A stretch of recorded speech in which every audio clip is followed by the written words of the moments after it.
kasih. Kami tahu Tuhan Anda bersama dengan kami di sini. Itulah sebabnya sekali lagi kami minta tolong Tuhan Yesus bicara buat kami dari firman. Roh Kudus tolong kami supaya kami mudah memahami firman Tuhan. Angkat selubung pada mata kami supaya dengan mata kami sendiri kami bisa melihat keajaiban-keajaiban dari perkataan Tuhan. Bantu kami mengakar kepada keyakinan di dalam firman Allah supaya kami melatih diri terfokus untuk taat kepada Tuhan tiap-tiap hari. Kami berdoa biarlah dari cara hidup kami yang benar ada banyak orang semakin menghormati Tuhan di dalam kami. Waktu kami duduk dengar firman Tuhan memberkati kami, buat Tuhan seluruh kemuliaan.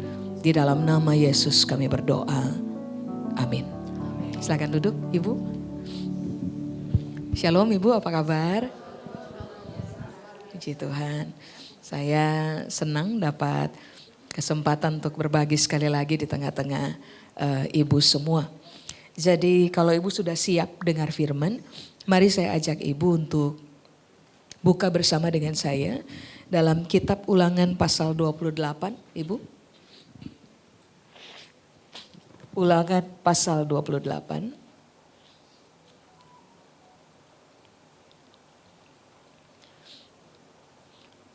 Saya akan baca 2 ayat saja Ibu. Ayat yang pertama dan ayat yang ke-13. Jadi hal yang perlu kita pahami supaya akhirnya kita jangan salah paham terhadap kebenaran yang diajarkan kepada kita. Ulangan pasal 28 ayat 1, judul perikopnya berkat. Ayat 1 Alkitab bilang, jika engkau baik-baik mendengarkan suara Tuhan Allahmu dan melakukan dengan setia segala perintahnya yang kusampaikan kepadamu pada hari ini, maka Tuhan Allahmu akan mengangkat engkau di atas segala bangsa di bumi. Dan sekarang lihat ayat 13. Tuhan akan mengangkat engkau menjadi kepala dan bukan menjadi ekor. Engkau akan tetap naik dan bukan turun. Apabila engkau mendengarkan perintah Tuhan Allahmu yang kusampaikan pada hari ini, kau lakukan dengan setia. Nah coba, berapa tahun Ibu? Kalau kita ke gereja, lalu pulang dari kebaktian, kita dengar doa itu tuh. Engkau akan menjadi kepala dan bukan jadi ekor, akan naik dan tidak turun. Nah mari saya jelaskan dulu apa yang ayat 13 maksudkan. Supaya waktu Ibu dengar doa ini, atau bahkan Ibu berdoa doa ini, Ibu paham apa yang Ibu bicarakan. Amin. Ibu juga paham konten dari doa-doa yang orang naikkan berkaitan dengan hidupnya kita. Supaya jangan salah kaprah gitu. Saya bahas dulu ayat 13. Sebab menurut saya ayat 13 harus dipahami dulu. Supaya pada akhirnya orang berani sekali mengerjakan ayat yang pertama. Coba lihat ya. Tuhan akan mengangkat engkau menjadi kepala. Kata kepala, Ibu, itu kalau dalam bahasa Ibraninya menggunakan kata ros. R-O-S. Ros. Kepala tuh arti yang pertama adalah begini. Luar biasa. Jadi Ibu lihat ya. Ibu dan saya dari sejak awal didesain oleh Tuhan untuk menjadi luar biasa. Nah konteks luar biasa itu pasti di atas rata-rata. Jadi kalau sampai Ibu dan saya didoakan atau bahkan menaikkan doa ini, kamu akan jadi kepala. Ingat ini baik, jangan bermain pada titik rata-rata. Ibu dan saya punya tempat bukan di titik rata-rata. Ibu dan saya punya tempat Tuhan desain untuk menjadi luar biasa. Amin. Pengertian yang pertama, kata kepala. Pengertian yang kedua dari kata kepala adalah begini, Ibu. Terpilih. Karena kita luar biasa, makanya kita terpilih. Contoh sederhana, orang hanya akan naik jabatan pada sebuah perusahaan tertentu. Dipilih untuk mendapatkan promosi pada posisi tertentu. Karena yang ditemukan adalah konteks ini kan, kerjanya luar biasa. Pencapaiannya luar biasa. Makanya akhirnya terpilih aja. Jadi ingat ini baik-baik, kalau ibu luar biasa dalam perjalanan kehidupan, kualitasnya ibu bagus, maka hal wajar yang akan terjadi dalam kehidupan ibu dan juga saya adalah kita akan terpilih aja. Terpilih dalam pelayanan, terpilih dalam komunitas, terpilih di dalam interaksi kehidupan sosial, terpilih aja. Pada akhirnya yang orang temukan adalah kualitas di dalam kita itu luar biasa. Amin. Apakah kepala? Ini menarik. Kepala arti yang ketiga, ros, itu artinya adalah begini, penguasa atau orang yang menguasai apa saja yang Tuhan taruh mereka di bidang itu. Makanya saya bilang dari awal, ibu dan saya tidak pernah didesain untuk jadi orang rata-rata.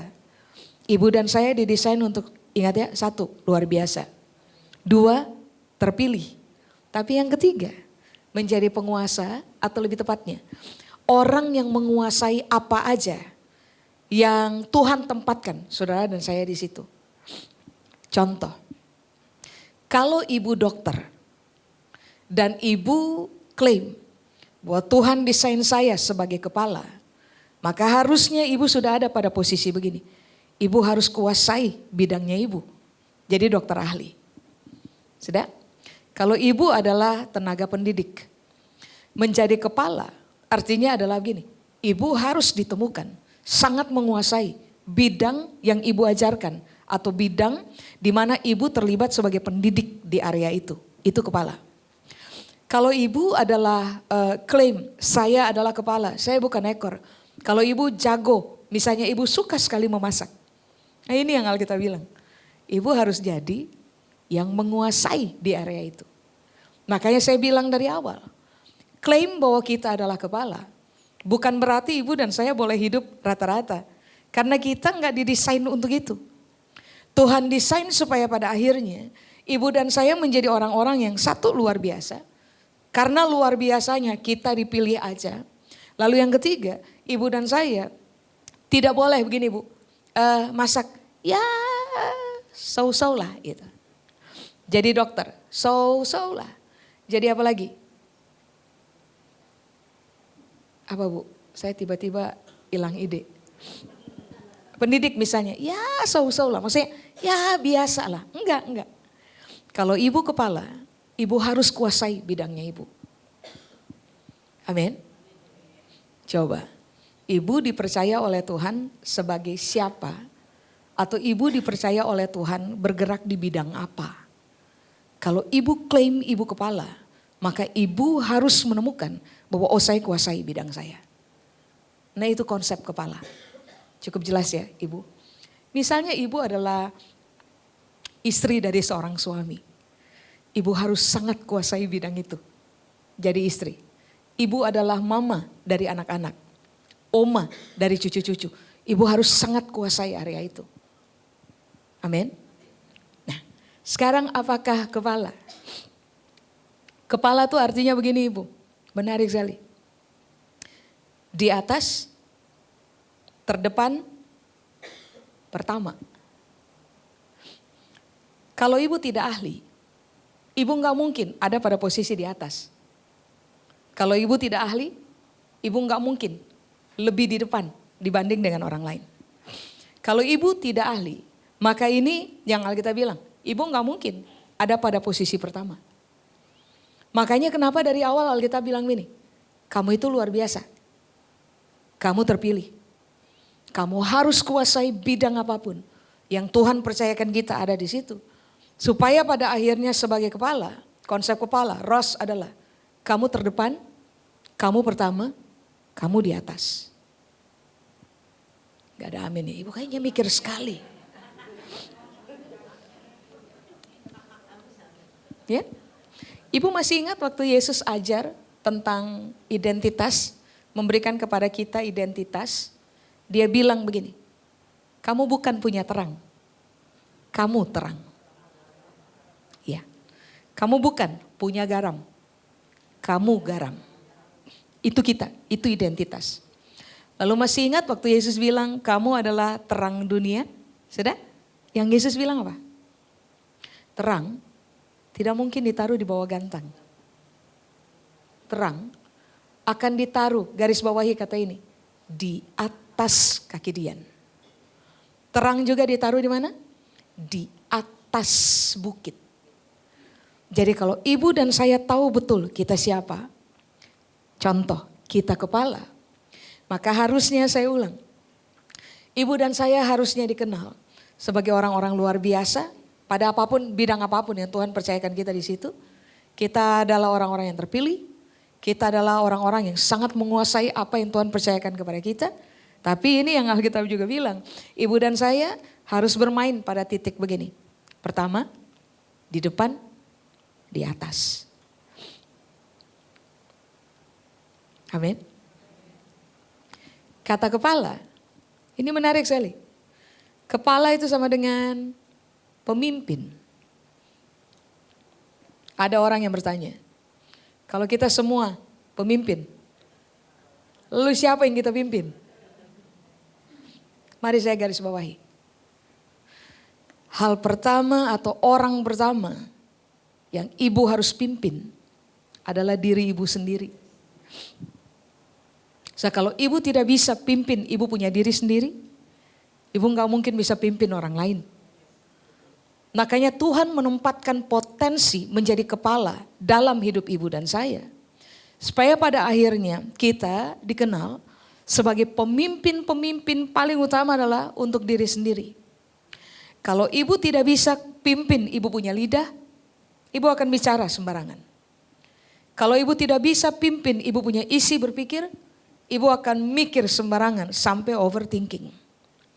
Kalau ibu tidak bisa pimpin, ibu punya rasa, ibu akan menjadi orang yang sangat sensitif, gampang tersinggung, gampang marah, baperan, apalagi jangan pura-pura bodoh bu. Makanya Alkitab bilang nih, kamu tuh kepala. Kamu didesain untuk, mari saya ulang, apa tadi? Luar biasa. Lalu terpilih. Lalu menjadi penguasa atau orang yang menguasai apapun yang dipercayakan pada kita. Lalu di depan, di atas, pertama, lalu pemimpin. Kalau ibu bisa memimpin diri sendiri, kalau kita bisa memimpin diri sendiri, kita bisa pimpin anak-anaknya kita.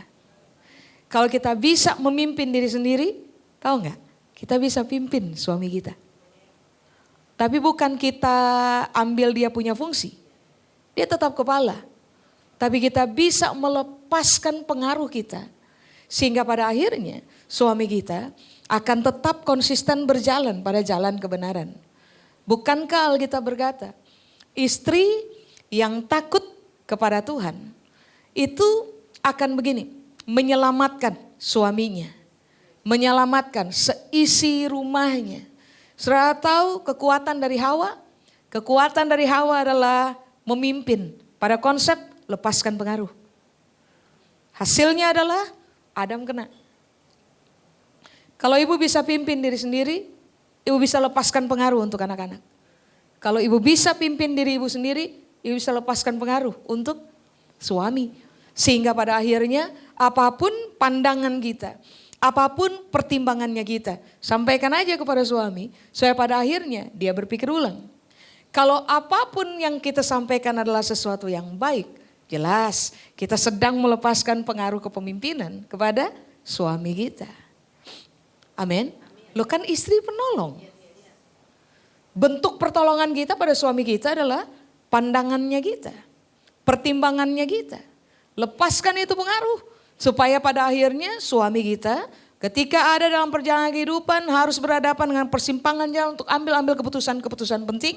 Maka kehadiran kita sebagai pemimpin yang memimpin diri sendiri, yang mahir melepaskan pengaruh, dapat memaksimalkan pertolongan kepada para suami sehingga pada akhirnya mereka tidak hilang jalan kan?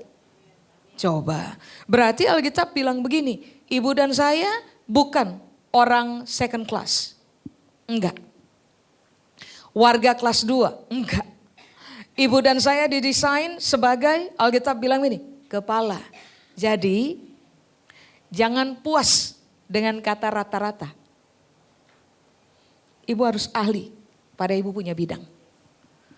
Jangan puas menjadi ya ala kadarnya. Tidak.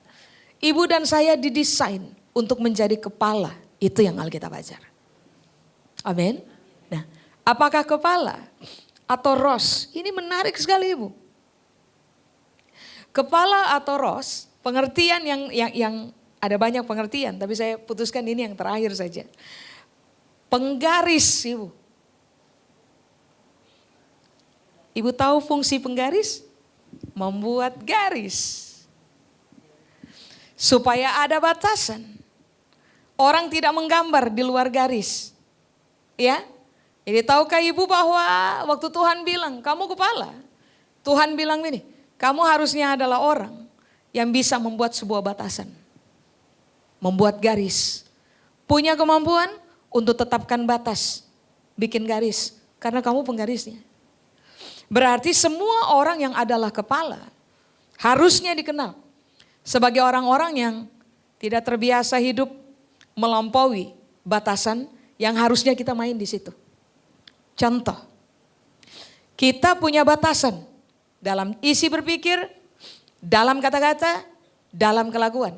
Batasan kita adalah begini, kebenaran. Bikin garis di situ, jangan menyimpang dari itu garis.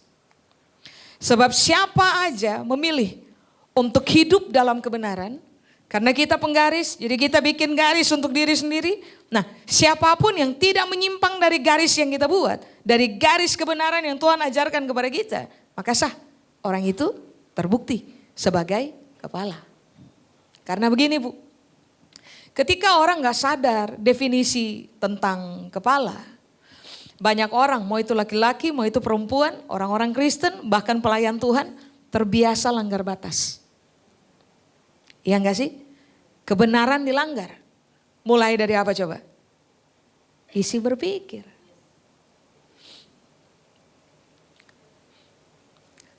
Kira-kira 1000 tahun yang lalu, udah lama banget. Saya duduk dengan salah seorang full timer dalam salah sebuah gereja. Terus saya bilang sama dia begini. Keluar dari gereja. Keluar dari full timer. Saya jarang sekali suruh orang keluar bu, ya Allah. Enggak, saya bukan tipikal yang suruh-suruh orang berontak, enggak. Tapi hari itu khusus, hari itu untuk ini anak. Saya bilang keluar. Ibu tahu kenapa? Alasannya sederhana. Dia mengalami pelecehan seksualitas dari gembalanya. Itu yang Alkitab bilang. Kamu kepala, kamu penggaris.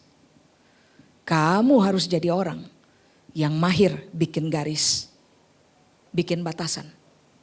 Supaya kamu jangan keluar dari garis kebenaran. Kalau orang tidak sadar mereka kepala, orang tidak sadar bahwa mereka adalah penggaris yang fungsinya adalah membuat garis, maka yang terjadi adalah orang gampang sekali untuk melanggar, melakukan pelanggaran terhadap batasan-batasan yang kita tidak boleh langgar. Batasan yang harus ibu dan saya membuatnya atau garis batas yang kita harus membuatnya itu dimulai dari kita punya pikiran kan? Iya? Baru kemudian pikiran kita akan membuat batasan pada kata-kata yang kita keluarkan, pada kelakuan yang kita pertontonkan. Orang tidak jatuh dalam dosa tiba-tiba ibu. Sebab kitab Efesus kalau saya tidak salah pasal 4 mengajarkan bahwa dosa orang menyerahkan diri untuk melakukan dengan serakah segala macam bentuk pelanggaran atau kecemaran. Itu dimulai dari pikiran yang sia-sia. Alkitab bilang. Orang tidak tiba-tiba jatuh dalam dosa. Enggak. Yang terjadi adalah begini, orang tidak membuat batasan pada isi berpikir. Padahal Alkitab bilang, kamu penggaris. Kalau kamu berfungsi, kamu akan jadi orang yang terbiasa bikin garis batas. Supaya kamu jangan langgar. Ulang, harus dimulai dari pikiran. Supaya kalau ibu mau mengeluarkan kata-kata kepada suami, kepada anak-anak, kepada teman, kepada siapa saja. Ibu tahu batas. Bahwa ada kata-kata yang kita bisa mainkan, tapi ada kata-kata yang sampai mati jangan ucapkan. Karena itu bisa melukai orang. Sudah? Tindakan. Kalau ibu dan saya terbiasa menetapkan garis pada cara kita berpikir. Supaya pada akhirnya kita jangan menyimpang dari batasan kebenaran yang Alkitab ajar kepada kita. Maka ibu dan saya akan menjadi orang yang sangat berhati-hati berkelakuan.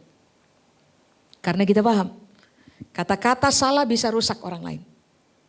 Kelakuan salahnya kita akan bisa merusak hidupnya orang lain. Makanya dari awal itu yang Alkitab bilang, kamu kepala, kamu pemimpin, kamu penggaris, kamu tetapkan batasan. Supaya pada akhirnya kamu jangan menyimpang.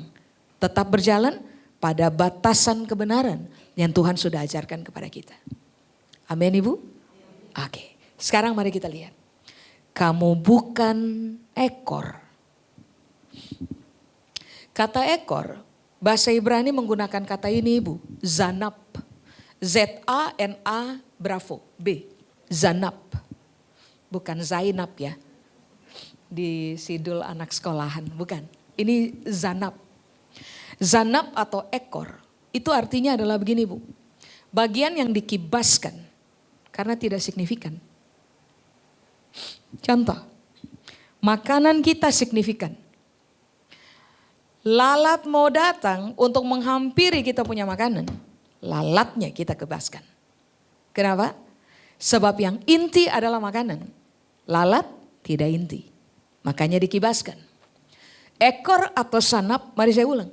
Bagian yang dikibaskan karena tidak signifikan. Padahal lihat, tadi Alkitab bilang, kamu kepala. Apa tadi? Kamu pemimpin. Kamu penguasa. Orang yang menguasai bidang. Kamu terpilih. Karena apa tadi? Luar biasa. Kamu di depan, kamu di atas, kamu pertama. Kamu penggaris, kamu pemimpin. Coba. Konsep kepala telah memberitahukan kepada kita bahwa kita inti ibu. Kalau kita inti, maka ibu dan saya gak mungkin dikibaskan.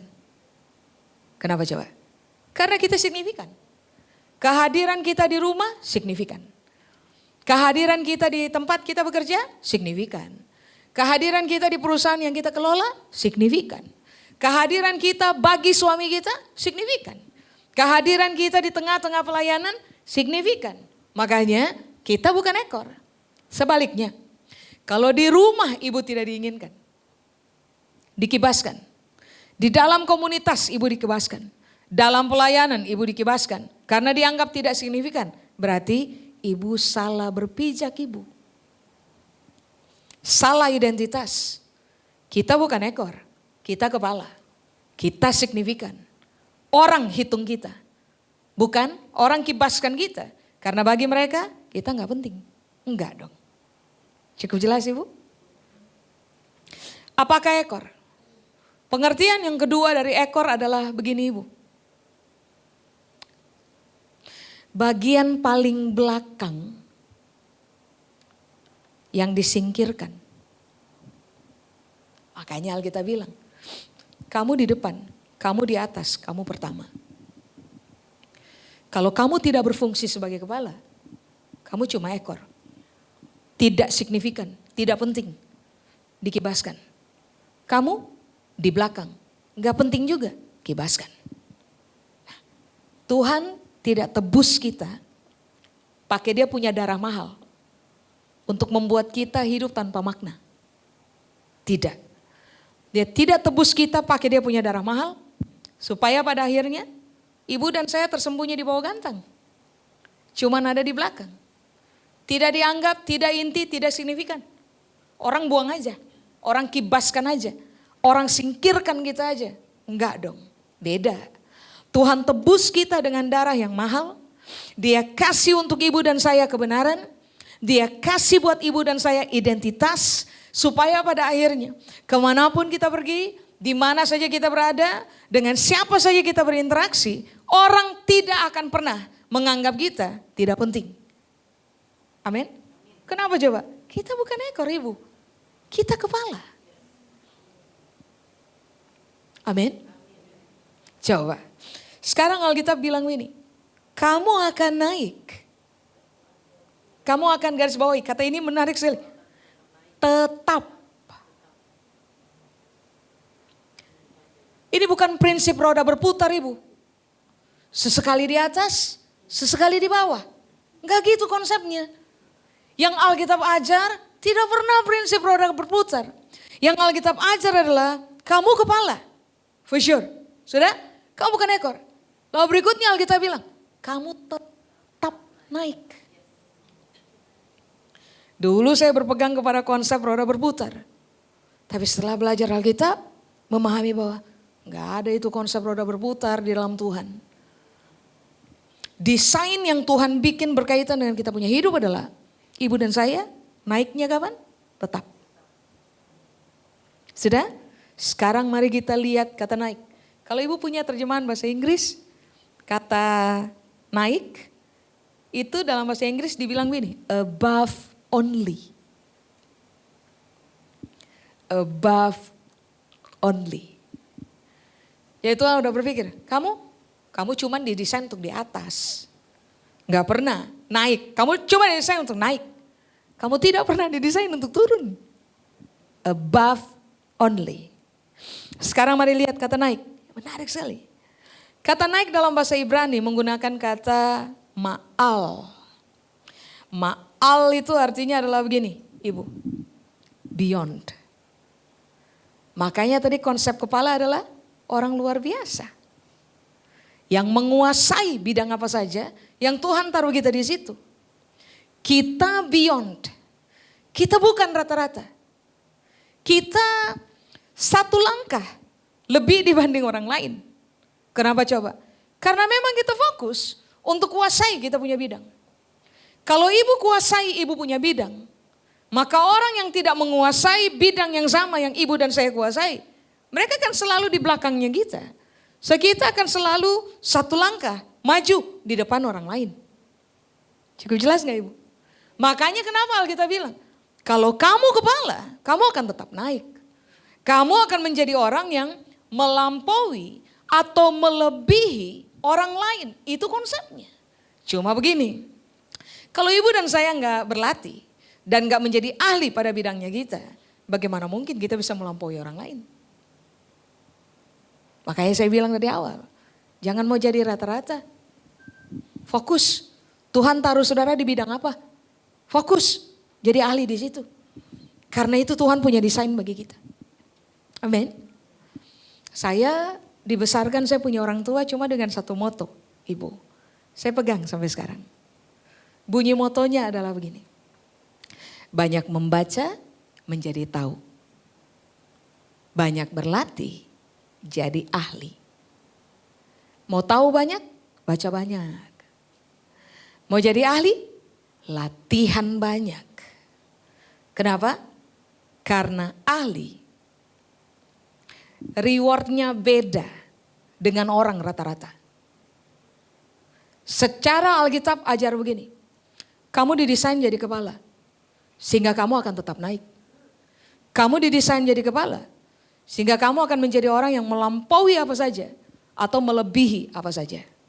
Reward yang saudara akan dapat, entah itu dari Tuhan, entah itu dari manusia, akan melebihi orang lain.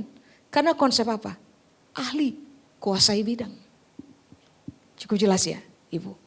Kayaknya saya bilang, jangan mau jadi rata-rata. Ibu gak pernah didesain untuk jadi orang rata-rata. Mediokritas. Enggak. Putuskan. Mau hitam sekalian atau putih sekalian. Mau bodoh sekalian, maafkan saya gunakan kalimat itu.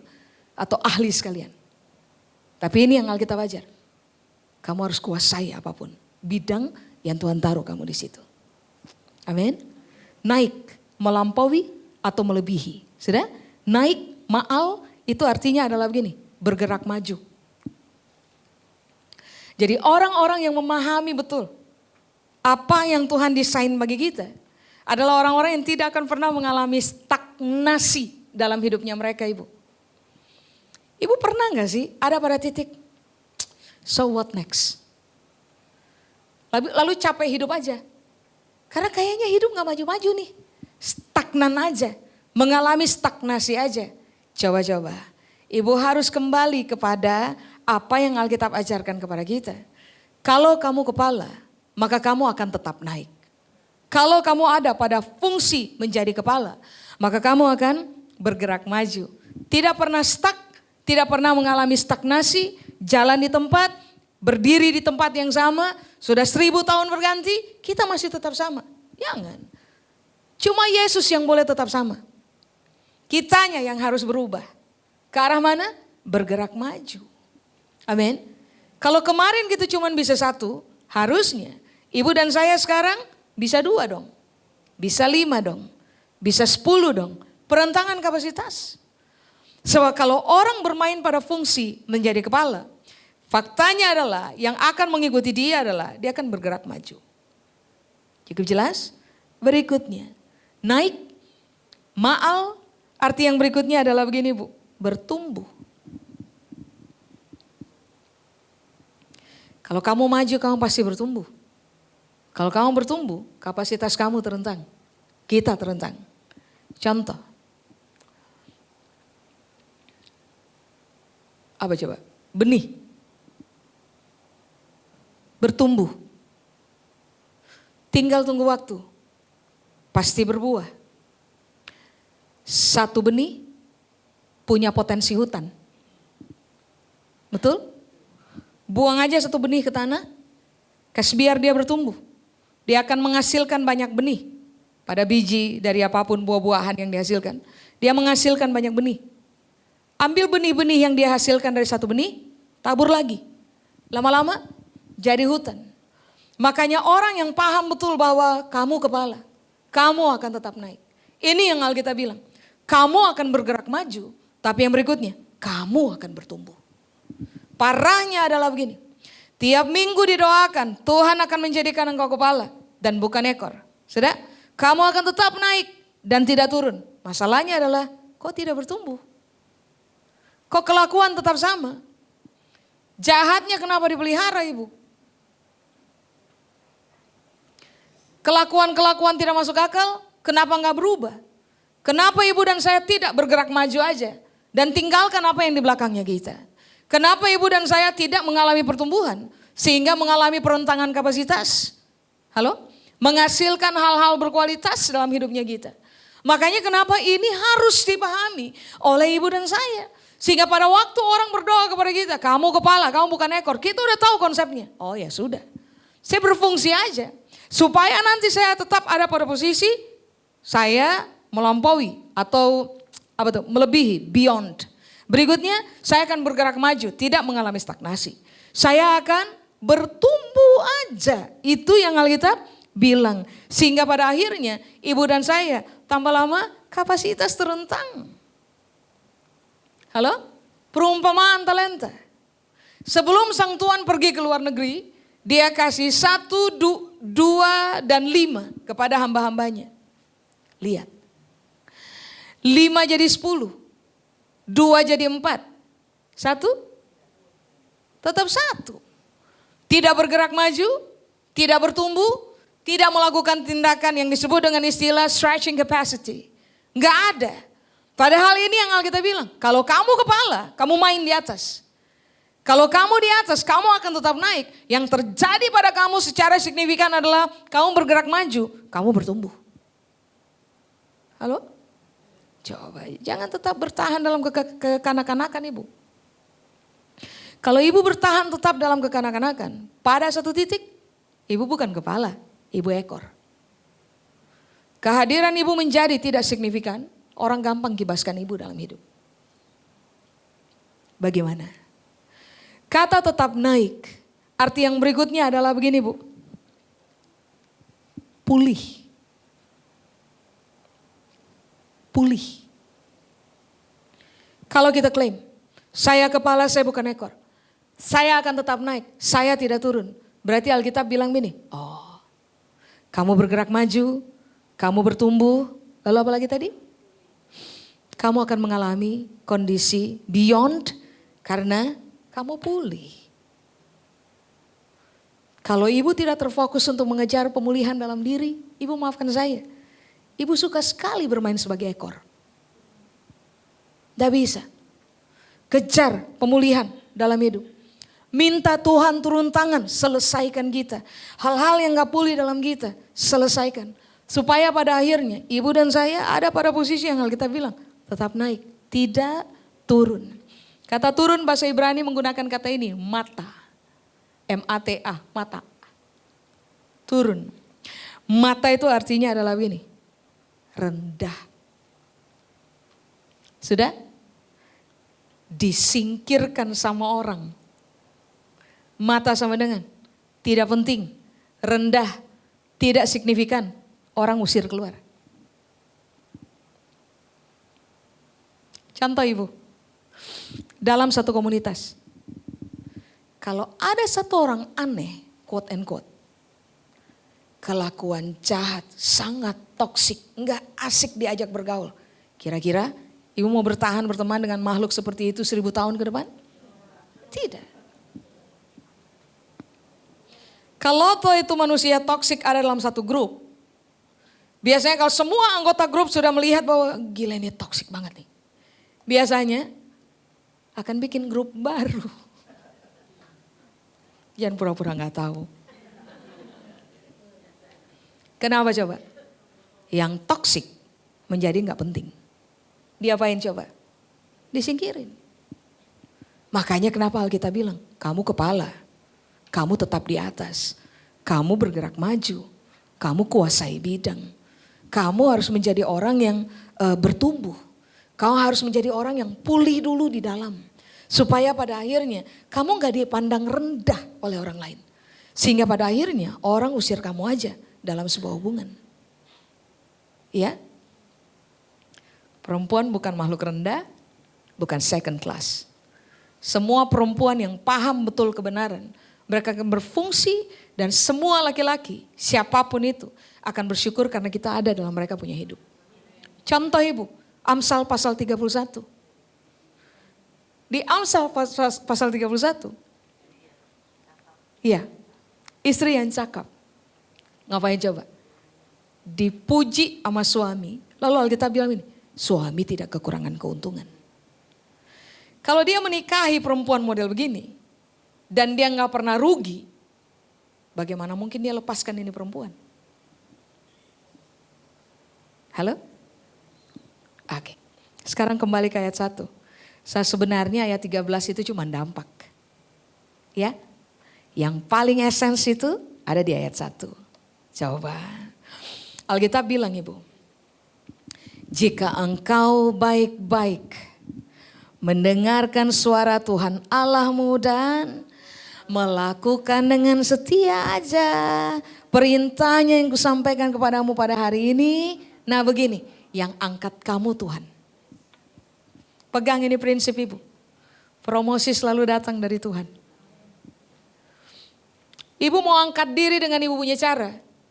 Kalau bukan Tuhan yang angkat, ibu gak bakal terangkat.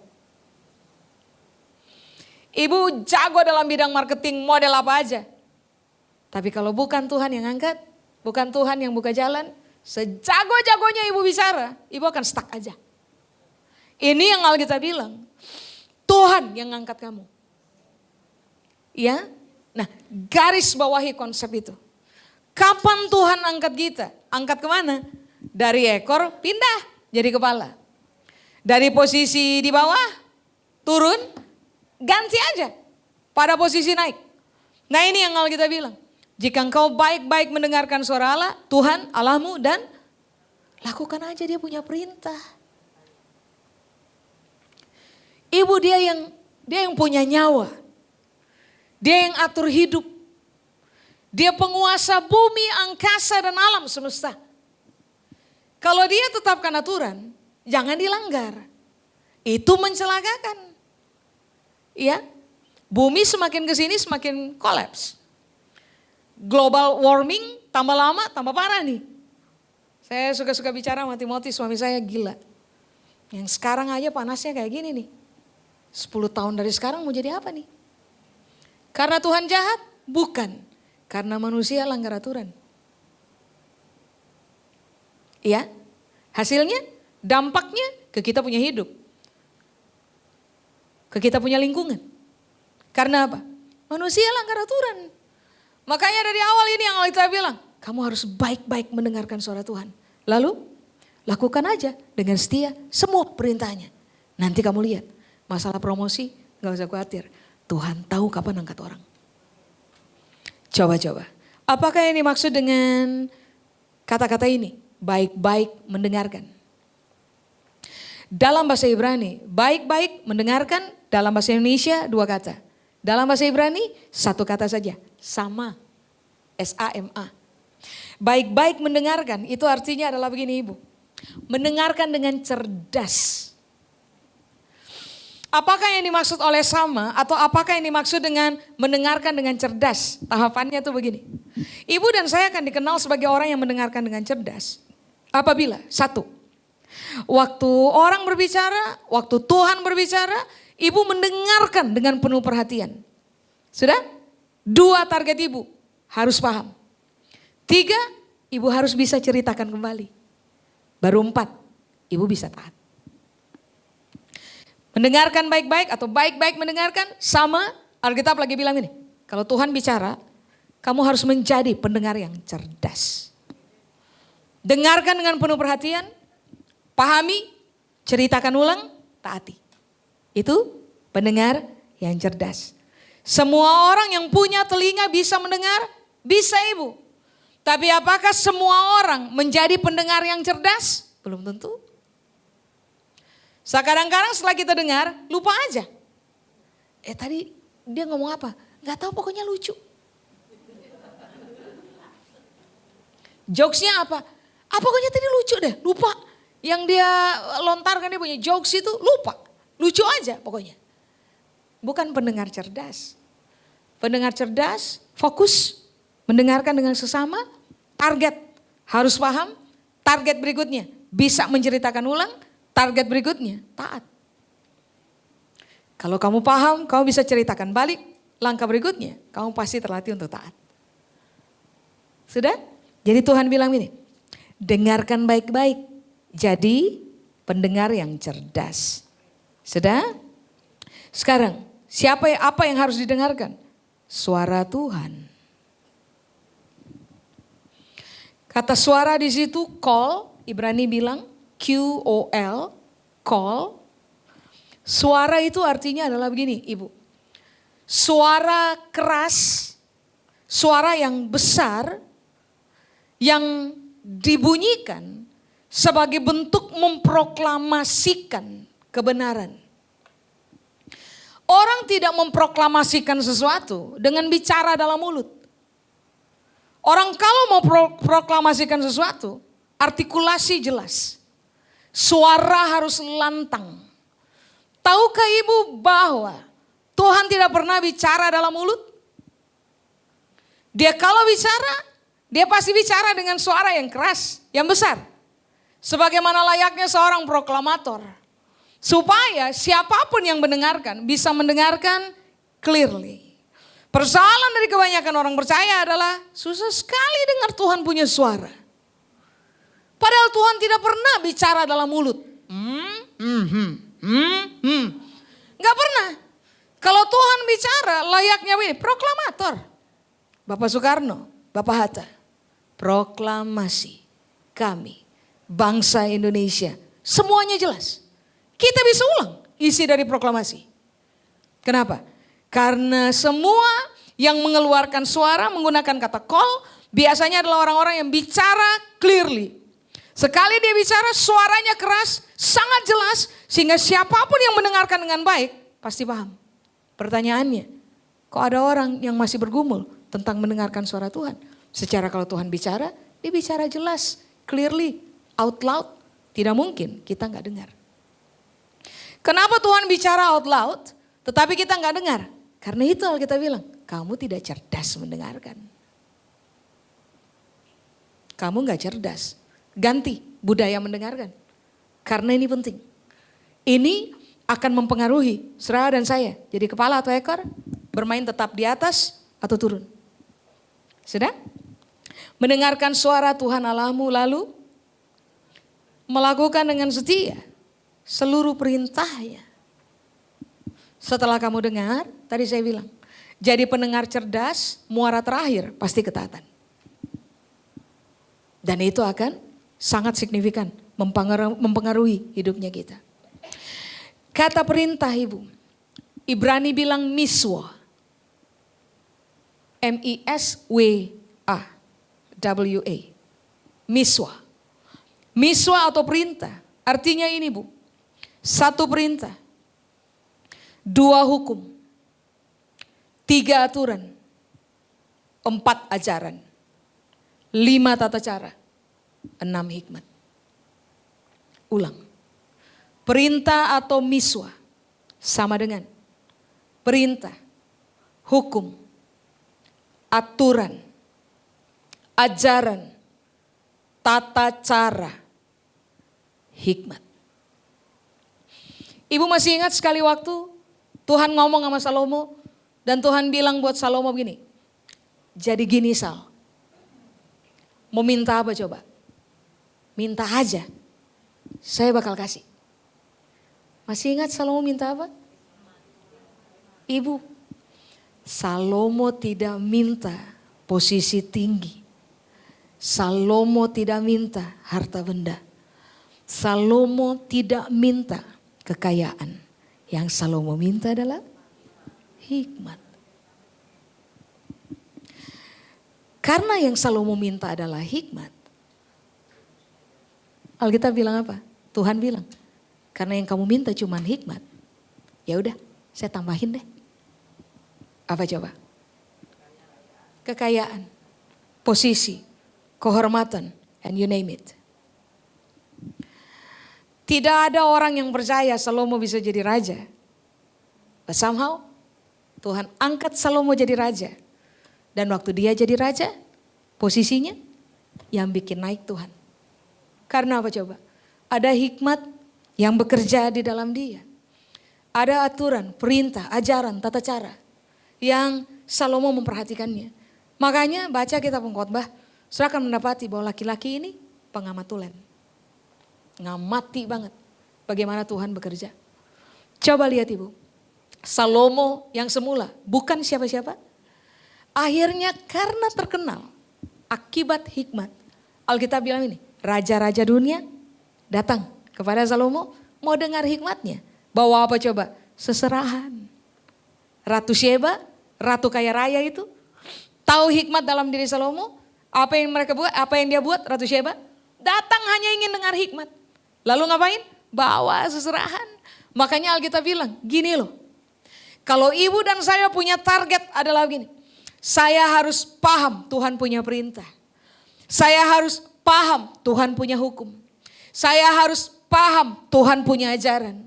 Saya harus paham Tuhan punya tata cara. Saya harus paham Tuhan punya hikmat. Nanti lihat saja. Cerita akhirnya kita adalah kita akan teruji sebagai kepala. Permainan kita tetap di atas.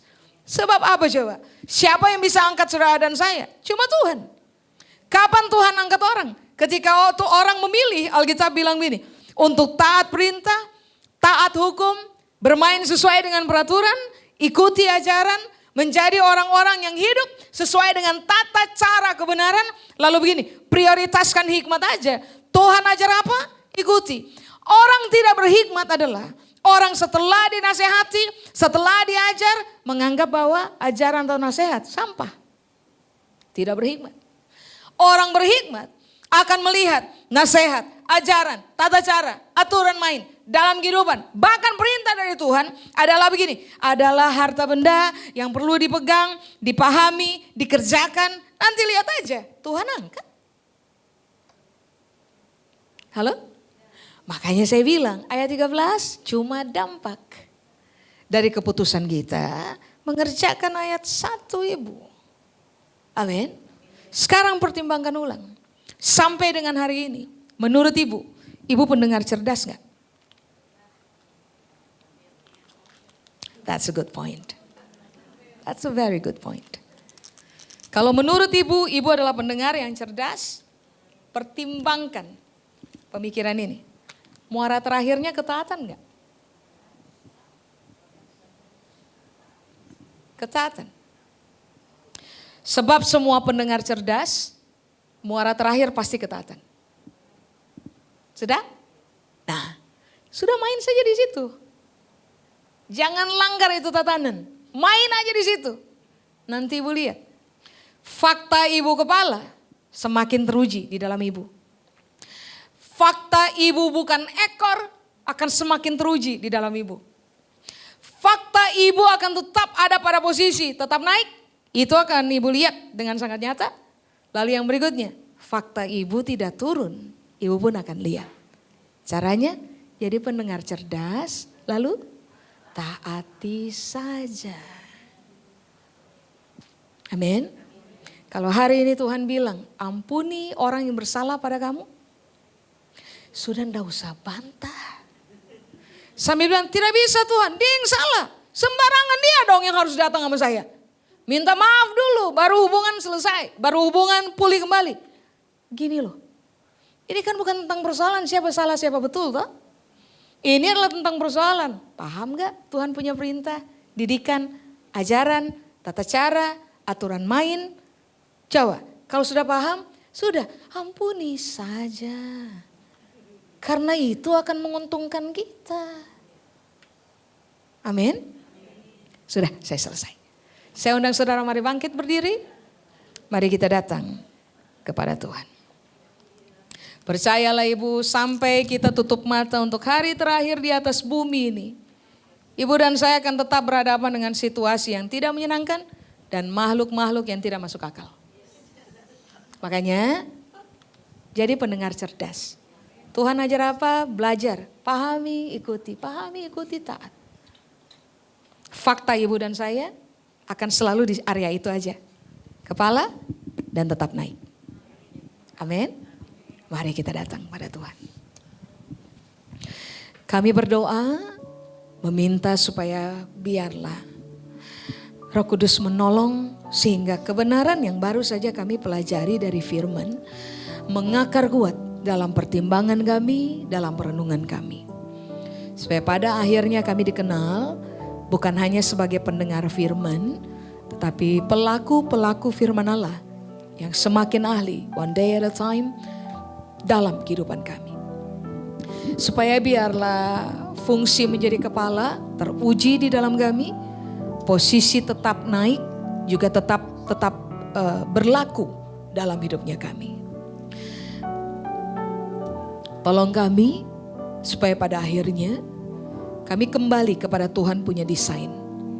Sehingga pada akhirnya waktu kami mencapai hal-hal yang Tuhan memang sudah rancang untuk hidup kami, maka biarlah nama Tuhan dipermuliakan banyak orang di dalam hidup kami. Maka biarlah kami menjadi saksi hidup di depan banyak mata untuk declare aja bahwa rancangan Tuhan tidak pernah gagal, perkataan Tuhan tidak pernah berkaitan dengan penipuan. Apapun yang Tuhan rancang pasti jadi, perkataan Tuhan benar adanya dan itu bisa terjadi mutlak dalam hidup kami sehingga kami akan menjadi saksi hidup yang bercerita kepada banyak orang. Tuhan hebat bekerja dalam hidup kami. Waktu kami memilih untuk menjadi pendengar cerdas, lalu memutuskan untuk taat kepada Tuhan di dalam firman, maka biarlah Tuhan memberkati kami sampai kepada keturunan ke-7, bahkan keturunan ke-8. Kepada Tuhan seluruh kemuliaan. Di dalam nama Yesus yang percaya, sama-sama kita berkata, amin. Tuhan memberkati ibu, silakan duduk. Ibu, Alkitab berkata jika engkau baik-baik mendengarkan perkataan Tuhan, lalu melakukannya dengan setia, maka Tuhan akan menjadi satu-satunya pribadi yang bertanggung jawab untuk memastikan seluruh berkat di dalam perbendaharaannya di sorga akan diperintahkan untuk turun lalu memburu hidupnya ibu. Sehingga waktu ibu berdiri, ibu duduk, ibu lakukan aktivitas apa saja tiap hari, termasuk waktu ibu terlelap tidur di malam hari. Berkat dari Tuhan tidak akan pernah berhenti memburu hidup ibu sampai mendapatkan ibu, lalu menetap di atas kepalanya ibu. Sehingga ibu akan dikenal sebagai orang yang diberkati oleh Tuhan. Apapun yang ibu kerjakan, Tuhan yang akan bikin menjadi berhasil. Keberuntungan saja yang akan menjadi cerita dalam perjalanan kehidupannya ibu. Kiranya hal-hal baik yang ibu idam-idamkan, Tuhan berkati wujudkan menjadi kenyataan. Sehingga ibu akan dikenal sebagai orang perempuan yang dipuaskan oleh Tuhan dengan kebaikan. Keluarga ibu akan diberkati oleh Tuhan. Pekerjaan, usaha yang ibu kelola, pelayanan yang ibu terlibat di dalamnya akan diberkati oleh Tuhan. Anak-anak ibu, keturunan, cucu akan diberkati oleh Tuhan sebagai anak-anak yang perkasa di bumi, mahir mengerjakan kehendak Tuhan. Berkat Tuhan akan menyertai mereka sampai kepada keturunan ke-7, bahkan keturunan ke-8. Ibu akan menjadi orang perempuan yang terpakai oleh Tuhan untuk menjadi berkat kemana saja ibu pergi, di mana saja ibu berada. Seluruh berkat ini kiranya termeterai dalam hidup ibu.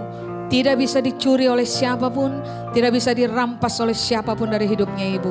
Berkat ini termeterai atas hidup ibu di dalam nama Bapa dan Putra dan Roh Kudus, yaitu di dalam nama Tuhan Yesus Kristus. Hari ini ibu diberkati sampai Maranatha, ibu tetap diberkati Tuhan. Yang percaya sama-sama kita berkata, amin. Tuhan berkati ibu, selamat pulang.